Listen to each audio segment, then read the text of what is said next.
नमस्कार दोस्तों, मैं अजय मौर्य फिर से हाजिर हूँ आपके पास एक नई कहानी के साथ। दोस्तों, आज की जो कहानी है वो फेसबुक पर हमारी मित्र मंडली में से सीमा व्यास जी की कहानी है, जिसका शीर्षक है पीला पेन। मैडम, शीशा चढ़ा लीजिए, बाहर बहुत धूल है, आपको परेशानी होगी। ड्राइवर ने गाड़ी स्टार्ट करते ही आगे का शीशा चढ़ाते हुए मुझसे कहा। उसे पता है धूल से बहुत चिढ़ है मुझे। ऑफिस में काम शुरू करने से पहले टेबल की धूल साफ ना हो तो कितना ही ज़रूरी काम हो, मैं नहीं कर पाती।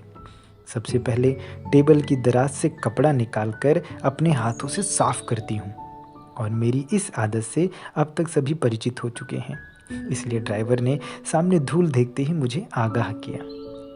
मैंने शीशा चढ़ाने के लिए हाथ बढ़ाया, पर मेरा हाथ वहीं रुक गया।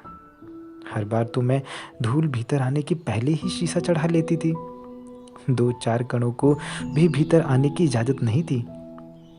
पर आज तो लग रहा था धूल का गुब्बार भीतर आ जाए पूरा का पूरा। इस चीर परिचित धूल से मैं नहा लूं, उसकी गंध को भीतर तक भर लूं और धूल के गुब्बार के बीच झांकते अपने बचपन की एक झलक को पालूं।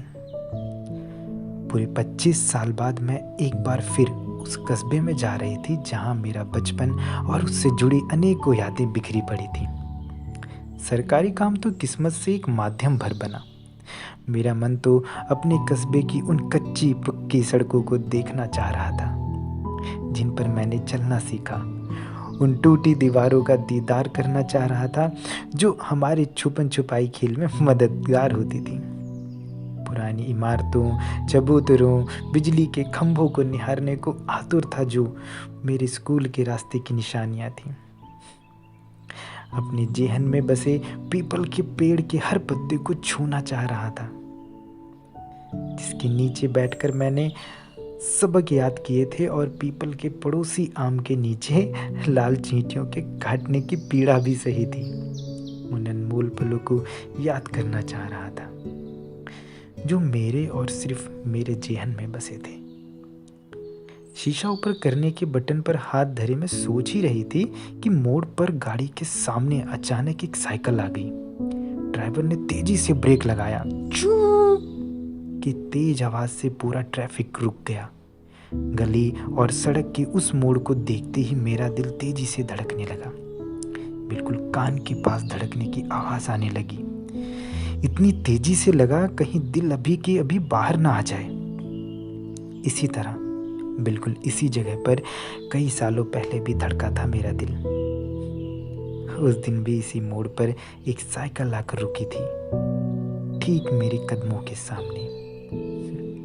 मैं रोज की भांति पीठ पर बस्ता टांगे, हाथ में रुमाल लिए, नजरें नीचे किए स्कूल जा रही थी। गली और सड़क के इसी मोड़ पर लगे थे उस साइकिल के ब्रेक। मैं ठिठक गई, दिल जोरों से धड़कने लगा। गर्दन उठाकर देखा तो साइकिल वाला लड़का लगातार मेरी ओर देखे जा रहा था। कुछ क्षण इसी तरह एक दूसरे को देखते रहे हम। सॉरी, उसने बहुत देर बाद कहा। मैं इतना घबरा गई थी कि कुछ कह ही ना पाई, ना आगे बढ़ सकी ना पीछे। आखिर हल्के से मुस्कुराते हुए उसने साइकिल पीछे की और मैं चेहरे पर आया पसीना रुमाल से पोंछते हुए गर्दन झुकाए हुए आगे बढ़ गई। पूरा दिन ऐसा लगता रहा मानो वो लड़का साई की तरह मेरा पीछा कर रहा हो। उसका चेहरा ख्यालों में आता और धड़कनें तेज हो जाती। बार बार चौंकती रही मैं। फिर तो रोज वो लड़का मुझे स्कूल के रास्ते में उसी जगह दिखाई देता। जिस दिन मैं नहीं देख पाती या निगाहें चुराने का नाटक करती तो वो साइकिल की घंटी बजाता, और तब तक बजाता रहता जब तक कि मैं निगाह उठाकर उसे देख न लूं। कुछ ही दिनों में एक रिश्ता सा बन गया था उसके साथ। जिस दिन वो दिखाई न देता मैं बेचैन हो जाती। अजीब सा सूनापन घेर लेता मुझे।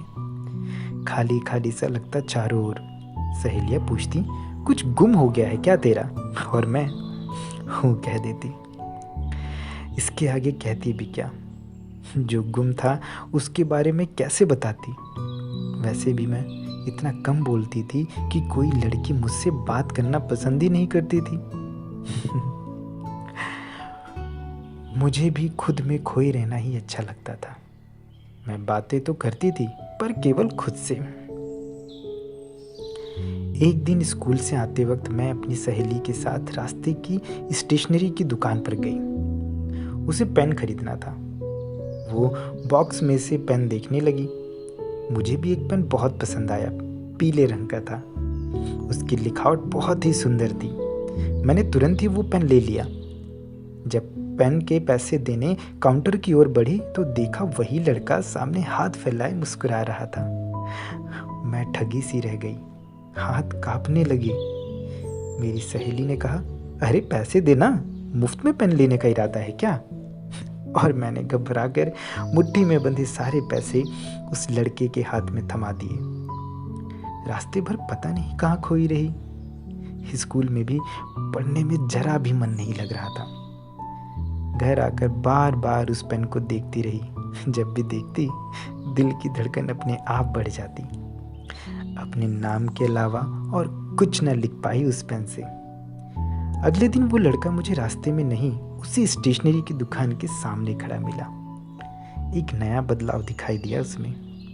उसने अपने शर्ट की जेब में बाहर की तरफ से एक पेन लगा रखा था, वो भी पीले रंग का, हूबहू मेरे पेन जैसा।